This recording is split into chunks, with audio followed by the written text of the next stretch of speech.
j'étais même sur ce plateau il y a 6 mois en arrière, aux avatars du Bardo, et j'ai bien dit qu'ils vont revenir en force. On a un gros problème aujourd'hui.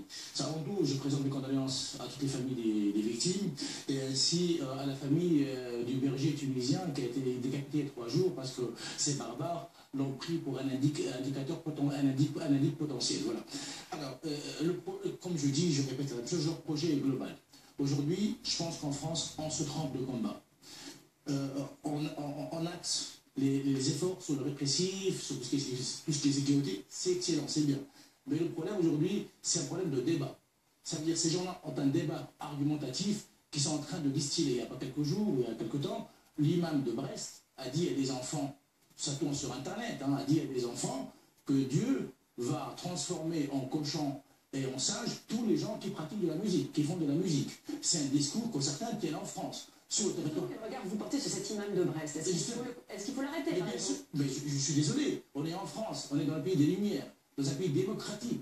Il y a un gros problème aujourd'hui. Eux, ils ont un débat. Ils ont un débat qui est vicieux, qui est vraiment scrupuleux. Ils le font, ils le distillent. En plus, si vous avez remarqué quelque chose, c'est que tous les jeunes qui sont impliqués dans les attentats sont des générations qui sont nées dans les années 90, au même temps que les sorts de nouvelles technologies. C'est-à-dire, eux, vous avez beau à mettre 36 millions de soldats dans la rue, ils vont aller chez les jeunes via Internet et via les réseaux sociaux. Ça veut dire aujourd'hui, il y a un problème de débat. Et on l'a dit plusieurs fois, on a insisté, il faut vraiment un débat contre débat. Et pour ça, le seul moyen, un des moyens efficaces, c'est la société civile, les associations. Aujourd'hui, moi, je profite pour une dernière fois, parce que je l'ai dit auparavant, je demande à M. Bantin, le préfet, à M. Ferrari, le président de la métro, aujourd'hui, vous avez la société civile qui est sur le terrain, qui peut faire beaucoup de travail, qui peut vraiment, il faut collaborer, il faut travailler.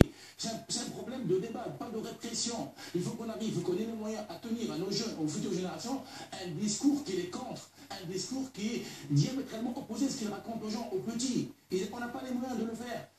Faut-il arrêter ces 1500 à 2000 personnes qui sont fichées comme étant dangereuses?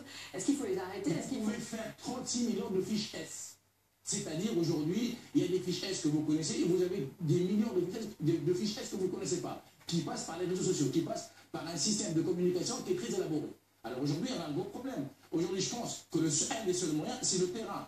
Aujourd'hui, je le dis, je le répète, vous voulez combattre ces gens-là, ok, il y a le répressif, il y a l'armée, il y a la police, mais il y a le débat. Ils tiennent un débat. Aujourd'hui, les jeunes sont convaincus par leur débat. On a une tranche de jeunes qui sont convaincus. Il faut les voir, il faut leur parler, il faut leur dire autre chose.